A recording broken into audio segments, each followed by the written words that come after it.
there were good clauses or good intentions for Kenyans. And that is why some of us who voted yes believed in incorporating the views of Kenyans through public participation, removing the bad and approving the good therein.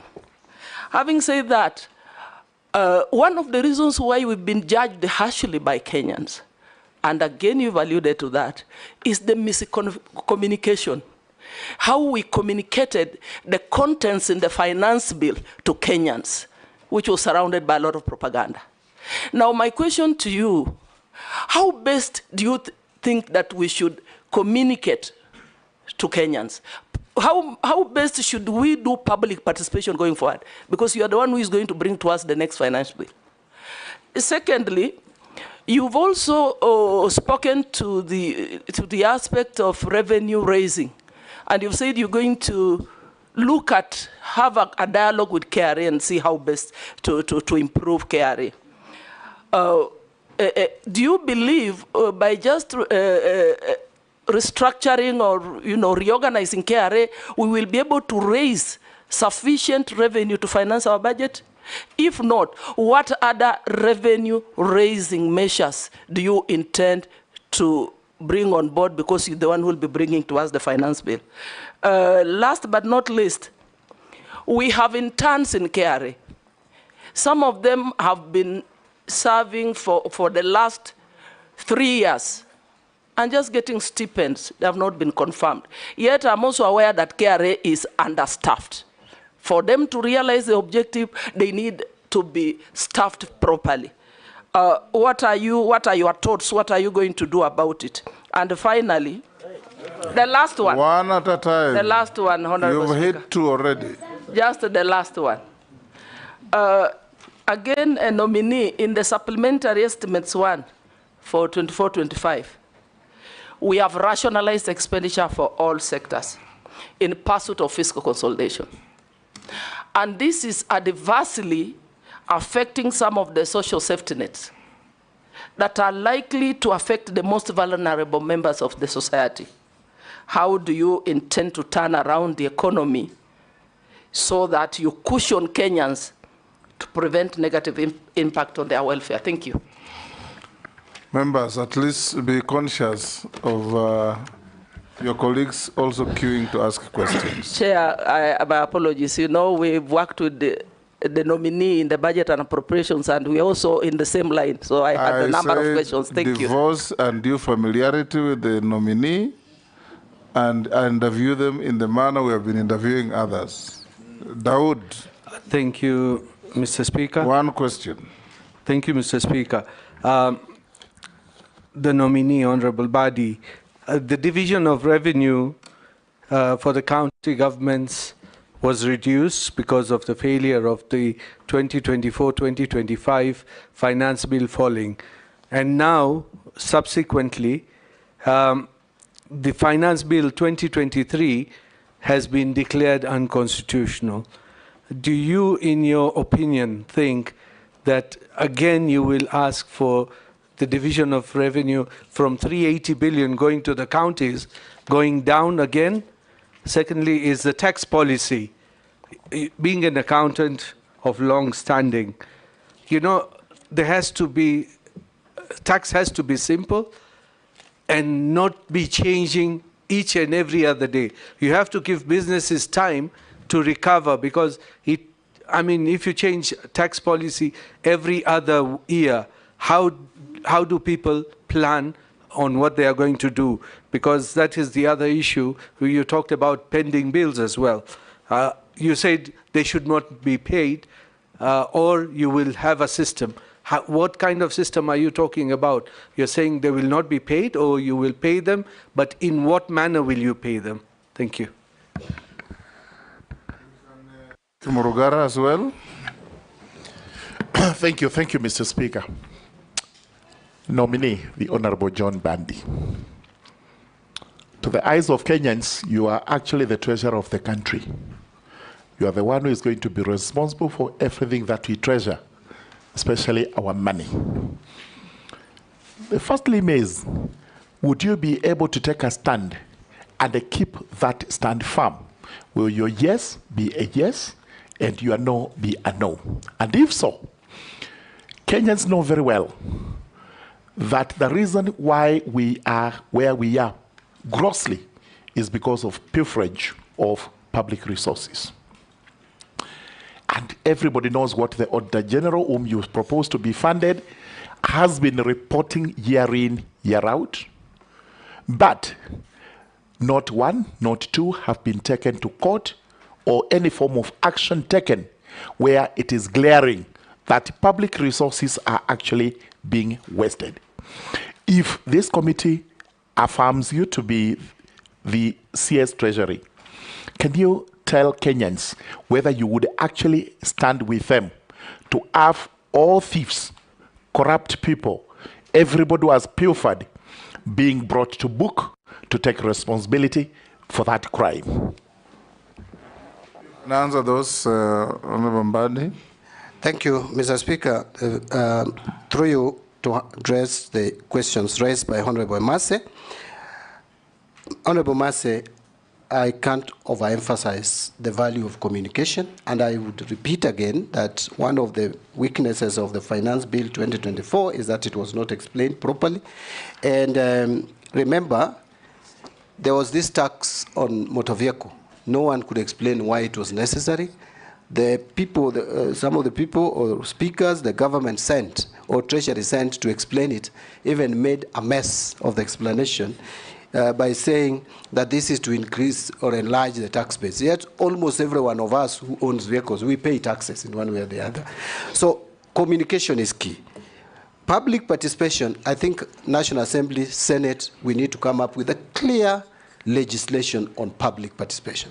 Given the recent events at the courts, we must. This is a priority, and I am looking straight at the majority leader and the minority leader. Then the Speaker, Mr. Speaker, kindly help the government get a legislation in place if the government has not prepared one already. AG is working on one. The AG is working on one, I hear. That is very good. So, yes, I don't want to say that there was propaganda or otherwise. You know, if the animal had become bad, Mr. Speaker, in the eyes of Kenyans, the Public Finance Management Bill 2024. So reasoning was thrown off the window, and everybody believed it should be defeated. So I think that is what, but that is because of the communication. On the issue of, so you see, at the beginning, for us to communicate effectively on any matter that comes from government, first there should be believability. I think trust level has gone down. We must build it. We must rebuild trust level. The government must rebuild that trust level. On revenue collection, there are many other measures, but the most important is we must clearly have a state-of-the-art system to collect our taxes. Other revenue-raising measures, I want to mention that we must now think through methods that would generate revenue off balance sheet. One of them is climate change financing. Climate change has a lot of money out there, 1.3 trillion US dollars. We must tap into that money to reduce pressure on the budget. My colleague and friend Honorable Duale's budget should heavily be funded from the climate change financing. Kenya has already applied and has succeeded in securing 259 million US dollars, which will go to 47 counties. It should also help us generate or create jobs for our youth. Another one is PPPs. And Mr. Speaker, allow me to say something about this. You know, we must adopt public-private partnership as a country. But this is going to be very difficult because already the public don't understand PPPs. You can see the issue of JKIA, Mr. Speaker. It's because the public does not understand PPPs. But PPPs is the route to go. We just need to be clear. We just need to have the framework in place. I must give capacity because it is resident in Treasury. Capacity to that department dealing with PPPs. Not just look at the big projects. Mr. Speaker, we must also apply PPP even in small projects to reduce pressure on exchequer. For example, I'll give you an example, which I learned recently, that Kerio Valley Development Authority has a 2-acre land here at Upper Hill, and they had got a private investor to develop offices on that plot for government offices. That request was sent to the National Treasury, and it is gathering dust until they gave up. We must embrace PPP, not just for big projects, across level. And your guess is as good as mine why people focus more on big projects and not the small ones. Road sector, in terms of even maintenance of the roads, in terms of even developing new ones, but we must clearly do evaluation and see if they can work.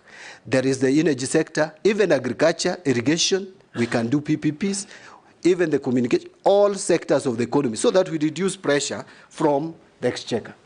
On staff at KRA, I think I dealt with this before, that we need to look at the staffing staffing of KRA and give them capacity and fill in the gaps. If there are people who have been serving on contracts for a very long time, it's not even, that is not even permissible in terms of human resource management.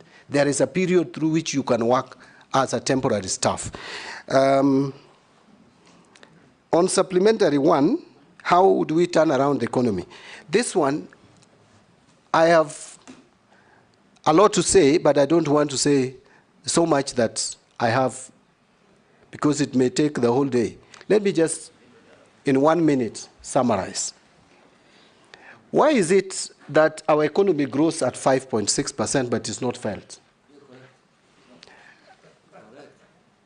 You need to look, Mr. Speaker, and assess where we have the economic growth in this country. It's mostly agriculture and social and services sector.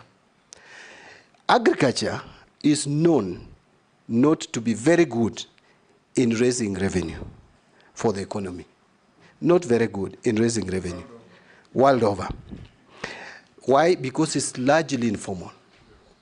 Now, we must treat agriculture not as an end in itself. We must invest in agriculture, but with a different mindset. We invest in agriculture to support manufacturing, because manufacturing creates more jobs, manufacturing grows economy much more. Vision 2030, our intention was by 2030, we hit a minimum of 10% GDP. We must do that by working on manufacturing. I want to leave it at that. On Honorable Dayu's question, division of revenue, my view is we shouldn't cut any further the monies that we allocate to counties. Otherwise, we will kill devolution. This was a masterstroke with this constitution. We must, and we owe it to future generations to protect devolution at whatever cost. And that is why in the PFM Act, the moment we approve money to counties, you cannot reduce money that goes to counties, even if there is a shortfall in revenue collection. That was meant to protect the counties. One of the functions given to Treasury is to protect the county governments. And I would not fail in my constitutional obligation to protect the counties.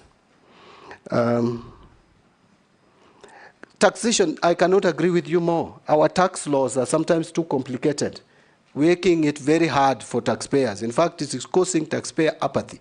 One of the principles of taxation is simplicity, fairness, equity. Our tax system is not simple. In fact, I just forgot to carry. I wanted to read to this committee, Mr. Speaker, a provision in the, do I call it defeated or withdrawn finance bill of 2024? Clause 12, calculating minimum top-up tax. You need to be a very smart accountant to calculate that. Lot of formula, different jargons. You cannot have such kind of legislations and expect to collect revenue. So we need to simplify our tax laws and tax system. If there are, I'm going to work around and check the tax laws that are complicated, that are causing us to lose money. Because when taxpayers realize that it is very difficult and complicated and costly to comply, they will not comply. So we must lower the cost of compliance to taxation. Pending bills, will I pay or not? It is not even me to pay. Authentic bills must be paid. Bills that can be confirmed. And my comment is, we must put a stop. Going forward, there should be no discussion anymore on pending bills. Let us deal with the historical bills and pay them.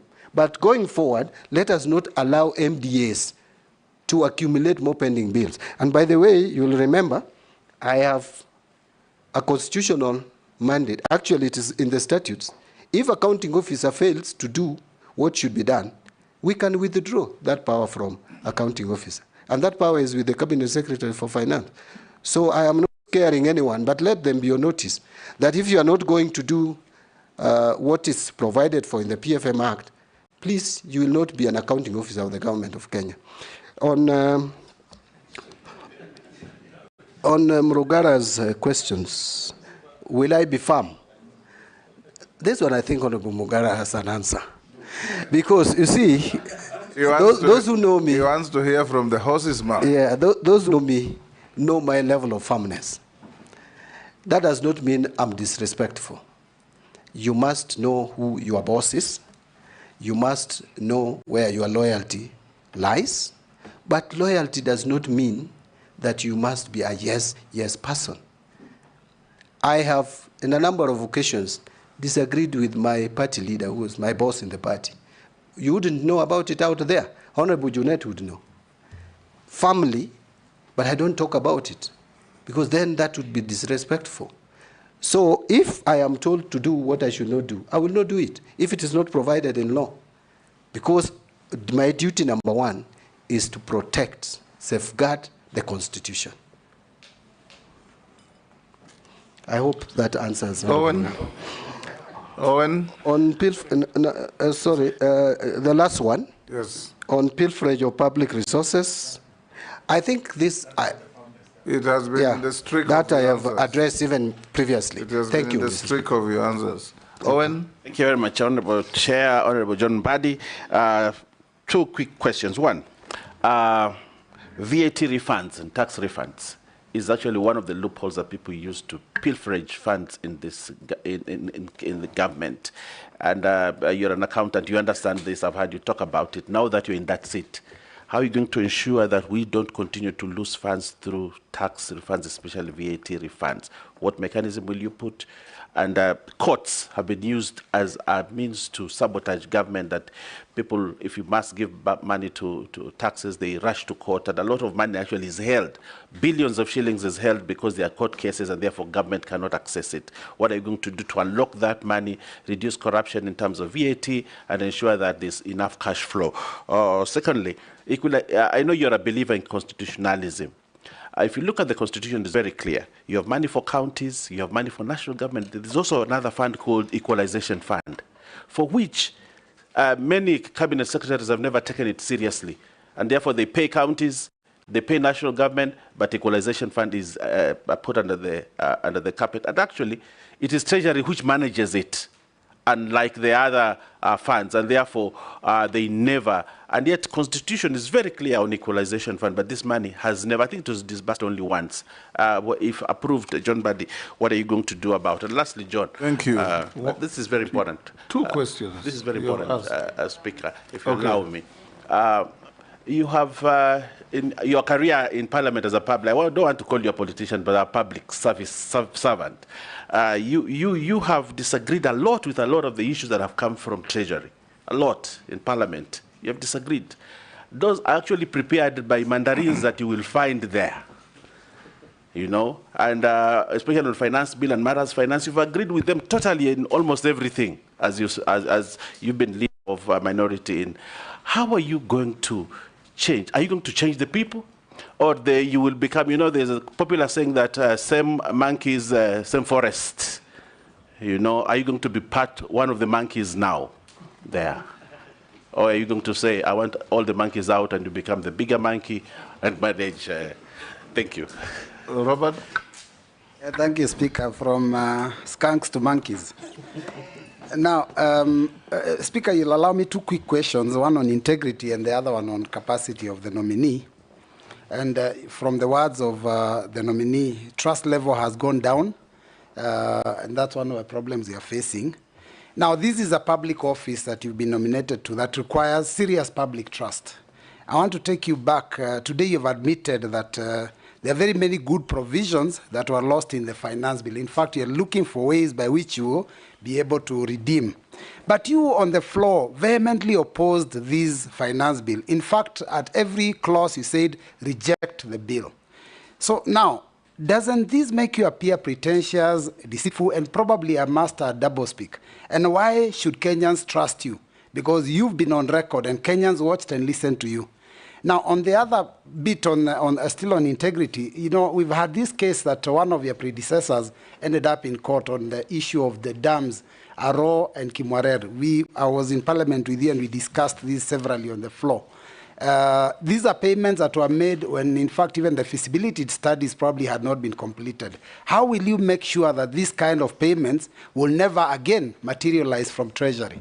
And now on the issue of capacity, as Azimio, where you are a member until just the other day, we were alarmed by the Kenya Kwanza plans to increase taxes and borrow more, and we are saying we are not even seeing the development out of that money. Noting that Kenyans do not want punitive and excess taxes, and at the same time the young ones have said they don't want us to borrow. Can you tell us how you will navigate that space?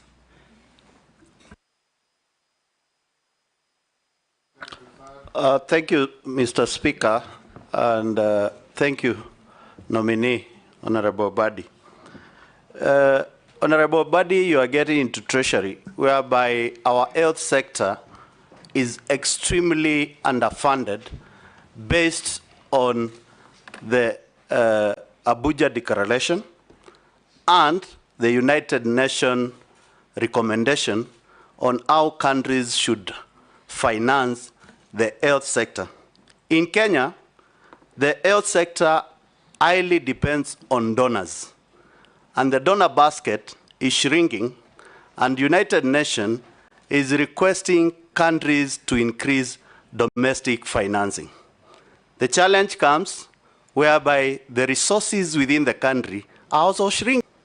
How do you tell Kenyans that they will enjoy universal health care and quality health care with the kind of scenarios I've explained, and how will you navigate to make sure that money sent from national government to county government, in preview that health sector is devolved, are ring-fenced for Kenyans to get health quality service at the county government as a minister for, as a nominee, and if you are approved by this government, this committee, how will you make sure that the finances meant for health sector really goes to the health sector in this country?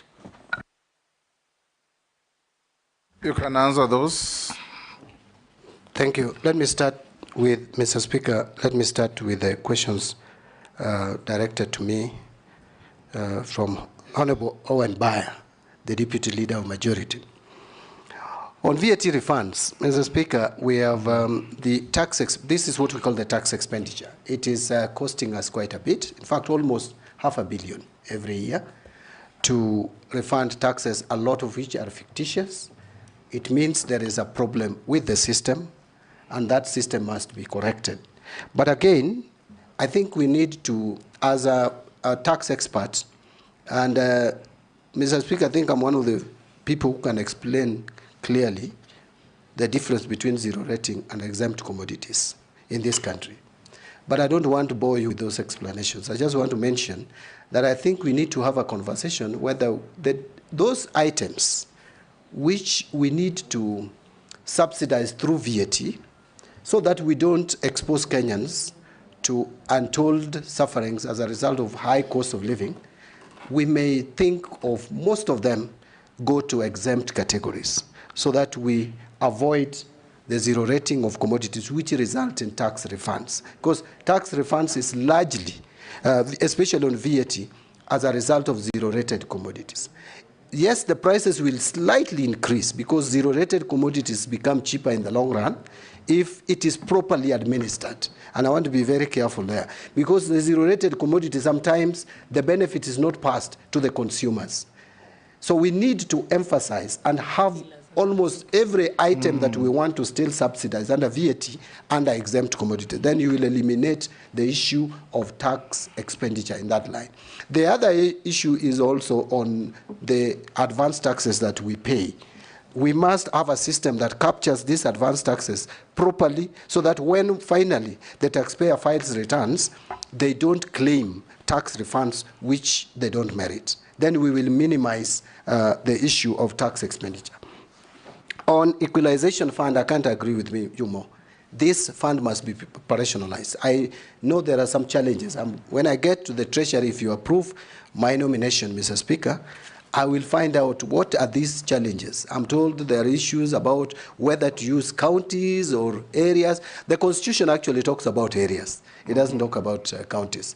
But we should also not spread it too thin because we know it is stemming from Article 201, Mr. Speaker, where there should be inclusivity, there should be equity in developing our country, using our public resources to develop the country uniformly. So we should not spread it too thin. There are certain regions in this country which have been marginalized over the years, from Sessional Paper number 10 of 1965. Those regions deserve attention, and we had only 20 years to do this. I know Parliament can change that, but why don't we utilize that properly? So when I get to the Treasury, I will make sure that this fund is properly operational. Every year the money is released. It's not even a lot of money to attend to issues of health, roads, electricity, and water. It's only targeting 4 areas. Finally, on that matter, Mr. Speaker, I speak with passion because I know what marginalization is all about. Mr. Speaker, I recognize myself both as a Luo and as a Suba. My mother is a Luo, or the late mother was a Luo. My late father was a Suba. So because in our society, you take your father's ethnicity. Patriarchal. I'm so a Suba, so I am a Suba.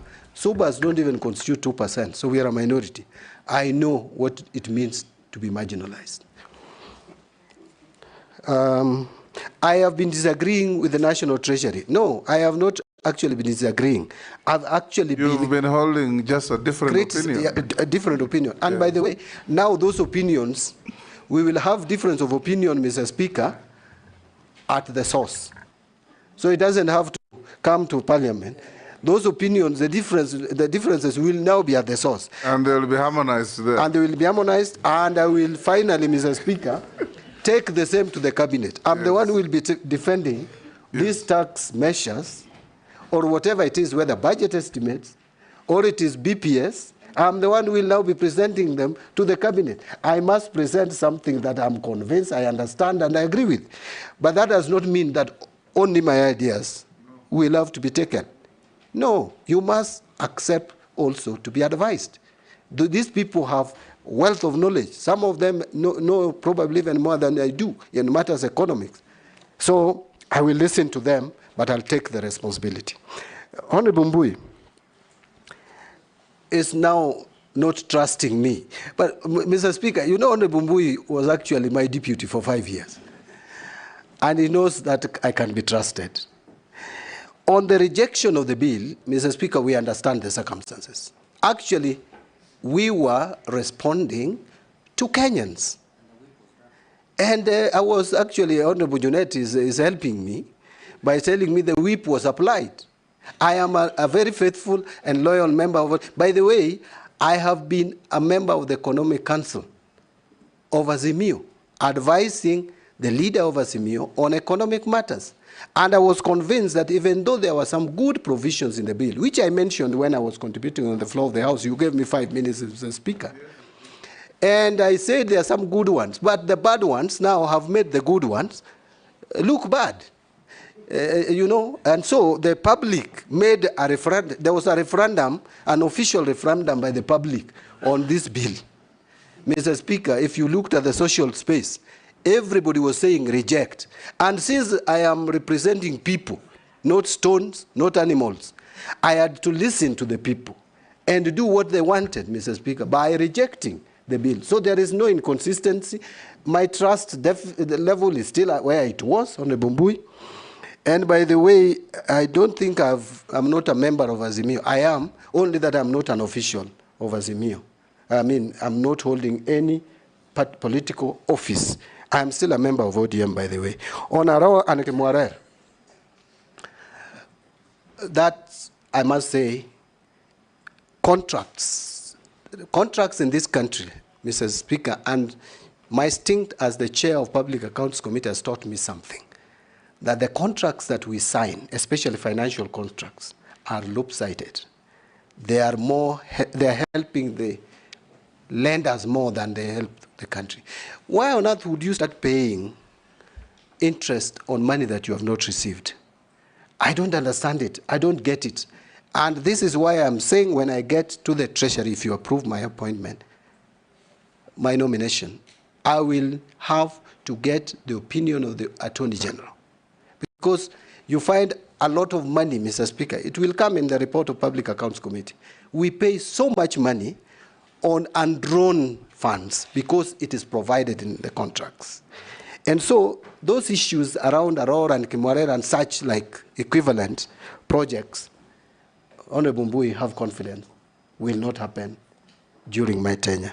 Finally, on Honorable Mbui, how would we navigate the lack of funds? We know there's lack of sufficient exchequer in this country, and that's why we have to divest and move to other areas which are off balance sheet, as I've mentioned before.